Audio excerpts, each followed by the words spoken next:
Hi guys, ako pala si Jenny.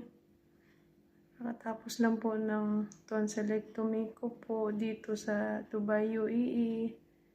And successful naman po at smooth.